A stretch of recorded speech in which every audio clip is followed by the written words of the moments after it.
तर रामराम मंडळींनो, मी तुमचा दोस्त आणि होस्ट अभिनंदन तुम्हा सर्वांचं पुन्हा एकदा मनापासून स्वागत करतो आपल्या यूट्यूब चॅनलवर, ज्याचं नाव आहे कुबेर मराठी। तर मित्रांनो, आज आहे 2 मार्च 2025 सकाळचे मित्रांनो 7:29 या ठिकाणी झालेले आहेत आणि तुमचा भाऊ तुमच्यासाठी व्हिडिओ रेकॉर्ड करतोय। सो आज आपण मित्रांनो चर्चा करणार आहोत कोस्टल कॉर्पोरेशन लिमिटेड ह्या कंपनीबद्दल, कारण मित्रांनो कंपनीने 1:5 चा ह्या ठिकाणी स्प्लिट अनाउन्स केलेला आहे। म्हणजे जर तुमच्याकडे ह्या कंपनीचा एक स्टॉक असेल तर येत्या काही दिवसांमध्ये तुम्हाला एका स्टॉकच्या बदल्यात ही कंपनी काय करणार आहे, 5 स्टॉक्स ह्या ठिकाणी देणार आहे। सो ह्याच्यासाठी रेकॉर्ड डेट काय असणार आहे आणि ह्या स्टॉकमध्ये आपण गुंतवणूक केली पाहिजे का, त्याविषयी आपण सविस्तररित्या चर्चा करूया। पण पुढे जाण्याआधी तुम्हा सर्वांना कळकळीची विनंती आहे मित्रांनो, चॅनलवर नवीन असाल तर चॅनलला सबस्क्राइब करा, व्हिडिओला लाईक करा आणि आपल्या मराठी बांधवांपर्यंत हा व्हिडिओ डेफिनेटली शेअर करा, कारण तुमच्या भावाला तुमच्या सपोर्टची मित्रांनो सध्या ह्या ठिकाणी नितांत गरज आहे। सो प्लीज प्लीज प्लीज चॅनलला सबस्क्राइब करूनच ह्या ठिकाणी चला। ओके, चला आता आपण पाहूया मित्रांनो की ही जी काही कंपनी आहे ही कंपनी नेमकं काय करते आणि त्याचसोबत ह्या ठिकाणी जो काही स्प्लिट आपल्याला मिळणार आहे तो आपल्याला बेनिफिशियल ठरू शकतो का। आता कंपनी मित्रांनो काय करते, जे काही सी फूड आहे म्हणजे मासे असतील, झिंगे असतील, अशा पद्धतीने समुद्रामधून जे काही मित्रांनो नॉनव्हेज फूड आयटम्स या ठिकाणी काढले जातात त्यांचं मित्रांनो काय करते, प्रोसेसिंग करून एक्सपोर्ट करण्याचं काम या ठिकाणी कंपनी करते। म्हणजे प्रोसेसिंग, पॅकेजिंग आणि एक्सपोर्टिंग करण्याचं काम या ठिकाणी कंपनी करते। जर आतापर्यंतचा मित्रांनो जर तुम्ही परफॉर्मन्स या ठिकाणी कंपनीचा बघितला तर काही विशेष परफॉर्मन्स नाही आहे, कारण ह्याचा जो IPO आला होता तो 2021 मध्ये आलेला होता। तेव्हापासून आतापर्यंत जर तुम्ही बघितलं तर 22% मंदी ह्या स्टॉकमध्ये मित्रांनो आपल्याला दिसते। 218 रुपयाचं मित्रांनो कालचं क्लोजिंग प्राइस होतं। अर्थातच मार्केटची मित्रांनो जी काही सध्याची अवस्था आहे ते मग तुम्हाला सांगण्याची गरज नाही आहे, पण मित्रांनो ह्या स्टॉकमध्ये सुद्धा काही जास्त मोमेंटम आपल्याला पाहायला मिळत नाही आहे। म्हणजे IPO आल्यापासून आतापर्यंत जे काही रिटर्न्स आहेत ते रिटर्न्स मित्रांनो सगळे ह्या ठिकाणी निगेटिव्हच राहताना आपल्याला दिसलेले आहेत। सो चला आता आपण सर्वप्रथम मित्रांनो बघूया की ह्याचे फंडामेंटल्स कसे आहेत। सो मित्रांनो बघा, फंडामेंटल्स पण मला काही ह्या ठिकाणी विशेष वाटले नाहीत, कारण तुम्ही बघितलं तर ह्या ठिकाणी व्हॅल्युएशन तर परफेक्ट आहे। म्हणजे बुक व्हॅल्यू बघा 197 रुपयाची आहे आणि 209 रुपयाचं मित्रांनो ह्या ठिकाणी करंट प्राइस आहे। म्हणजे जी ह्याची रिअल व्हॅल्यू आहे त्याच्या आसपासच मित्रांनो काय ह्या स्टॉकचं मित्रांनो या ठिकाणी प्राइस या ठिकाणी चालत आहे। ओके, चला आता आपण बघूया की ह्याचा PE किती आहे। आता PE मित्रांनो स्क्रीनवरती ह्या ठिकाणी दिसला नाही, आपण ह्या ठिकाणी बघूया की PE रेशो वेबसाईटवरती आहे का, सॉरी म्हणजे क्रोमवरती आपल्याला शोधता येतोय का, पण ठीक आहे बघू शकता PE रेशो मित्रांनो येथे सुद्धा आपल्याला ह्या ठिकाणी पाहायला मिळत नाही। ठीक आहे, हरकत नाही, कदाचित मित्रांनो काही टेक्निकल इश्यूजमुळे दिसत नसेल, मे बी कधी दिसला तर मी तुम्हाला ह्या ठिकाणी नक्की सांगण्याचा प्रयत्न करेन। ओके, पण मला असं वाटतं मित्रांनो की बुक व्हॅल्यूच्या अनुषंगाने स्टॉक हा काय एका चांगल्या व्हॅल्युएशनवरती अवेलेबल आहे।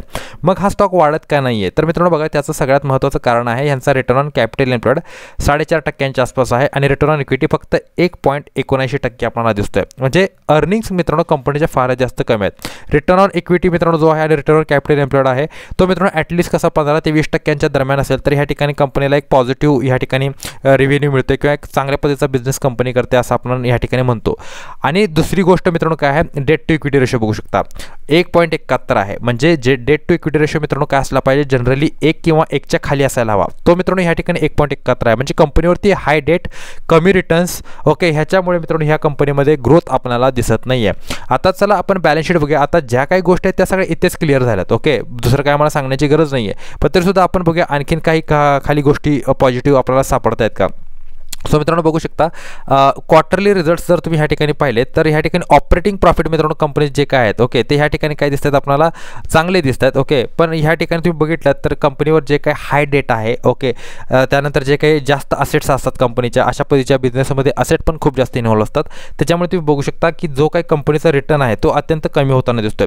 इंटरेस्ट वगैरे ह्या सगळ्या गोष्टी कॉस्टिंग वगैरे काढल्यानंतर काय कंपनीला जो काही मित्रांनो प्रॉफिट उरतो आहे तो अत्यंत तुटपुंजी प्रॉफिट या ठिकाणी उरतो आहे। ओके, अशा पद्धतीने आता ऑपरेटिंग प्रॉफिट तुम्ही P&L स्टेटमेंटमध्ये पण बघू शकता, ऑपरेटिंग प्रॉफिट ह्या ठिकाणी मित्रांनो चांगला आहे। ओके, मार्च 2014 पासून 2024 पर्यंत जर तुम्ही पाहिलं तर ह्या ठिकाणी चांगला ऑपरेटिंग प्रॉफिट कंपनीने जनरेट केलेला आहे। पण हाय डेटमुळे मित्रांनो काय होतं, कंपनीला काय करावं लागते, खूप जास्त इंटरेस्ट ह्या ठिकाणी पे करावा लागतोय। ओके, त्याच्या कारणाने काय होते मित्रांनो कंपनी ह्या ठिकाणी तोट्यात चाललेले आहे असं आपल्याला ह्या ठिकाणी दिसते। तुम्ही बघू शकता कंटिन्युअसली नेट प्रॉफिट मित्रांनो कंपनीचा फॉल होतोय।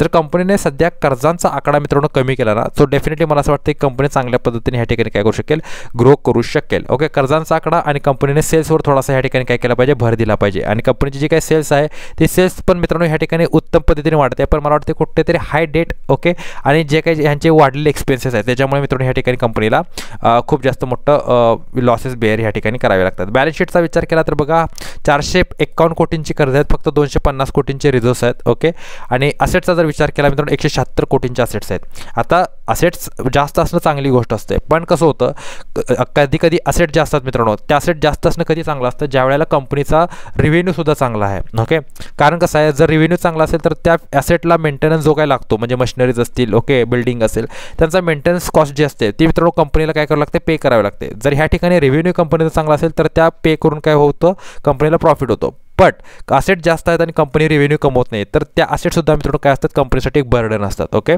चला आता आपण बघूया शेअर होल्डिंग पॅटर्न. प्रमोटरची होल्डिंग मित्रांनो 42% आहे. FISची होल्डिंग बघू शकता 0.94% आहे. आणि ही सुद्धा एक मित्रांनो निगेटिव्ह गोष्ट आहे, कारण तुम्ही बघितलं तर FISची होल्डिंग मित्रांनो ड्रॉप होताना दिसते कंटिन्युअसली आपल्याला.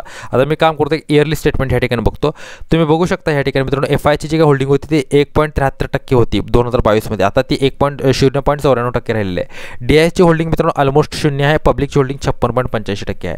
आणि मित्रांनो ह्या ठिकाणी हा जो काही स्टॉक आहे मित्रांनो तो आता सध्या करंटली किती ट्रेड करतोय, माझ्या मते 209 रुपयांच्या आसपास काहीतरी ट्रेड करतोय. ओके, सॉरी 218 रुपयांच्या आसपास या ठिकाणी काय करतोय, ट्रेड करतोय. म्हणजे माझ्या मते मित्रांनो ज्या वेळेला ह्या ठिकाणी हा स्टॉक स्प्लिट होईल ना त्यावेळेला 40 रुपये ह्या ठिकाणी काय होणार आहे, ह्याचा दर ह्या ठिकाणी राहणार आहे. आणि मित्रांनो जी रेकॉर्ड डेट असणार ती रेकॉर्ड डेट मित्रांनो 4 मार्च ह्या ठिकाणी ठरवली गेलेली आहे. म्हणजे 4 मार्चच्या अगोदर तुमच्या पोर्टफोलिओमध्ये हा स्टॉक असेल सो तुम्हाला स्प्लिटचा ह्या ठिकाणी काय मिळेल, बेनिफिट मिळेल. पण माझ्या मते मित्रांनो जर तुम्ही हा स्टॉक स्प्लिट झाल्यानंतर बाय करण्याच्या विचारात असाल सो माझ्या मते शक्यतो ही गोष्ट अवॉइड करा. ओके, कारण बघा कसं होतं की जनरली हे जे बिझनेस असतात, ओके, अशा पद्धतीचे सी फूडचे बिझनेसेस एक्सपोर्ट करण्याचे किंवा हे करण्याचे हे मित्रांनो सीझनल बिझनेस असतात. पावसाळी वातावरणामध्ये काय असतं मित्रांनो ह्याची जी काही डिमांड असते, ओके, म्हणजे ह्याचं जे काही काम असतं ते काम ठप्प होतं कारण समुद्रामध्ये काय असतं, मासेमारी बंद केली जाते. अर्थातच आता काही बोटी असतात त्या पावसाळ्यांमध्ये सुद्धा ह्या ठिकाणी काय करतात, मासेमारी करतात. पण मित्रांनो इतक्या चांगल्या पद्धतीने मासेमारी त्यावेळेला होऊ शकत नाही कारण समुद्रामध्ये काय असतं, खूप जास्त धोका त्यावेळेला असतो. सो एक प्रकारे सीझनल काम आहे. दुसरं म्हणजे काय आहे मित्रांनो, कंपनीवरती कर्ज जास्त आहेत. कंपनीवर मित्रांनो कर्जांचा आकडा जास्त असल्या कारणाने कंपनीला कॉस्टिंग खूप जास्त बेअर करावी लागते. सो माझ्या मते हा स्टॉक मित्रांनो थोडासा तुम्ही अवॉइड केलेलाच बरा. ज्यावेळेला कर्ज कमी होतील त्यावेळेला कदाचित आपण ह्याबद्दल विचार करू शकतो. सो आशा करतो मित्रांनो हा व्हिडिओ तुम्हाला आवडला असेल. व्हिडिओ आवडला असेल तर व्हिडिओला लाईक करा, शेअर करा, चॅनलला सबस्क्राईब करा. भेटतो पुढील व्हिडिओमध्ये. तोपर्यंत good bye, take care and a good time. Thank you very much all of you.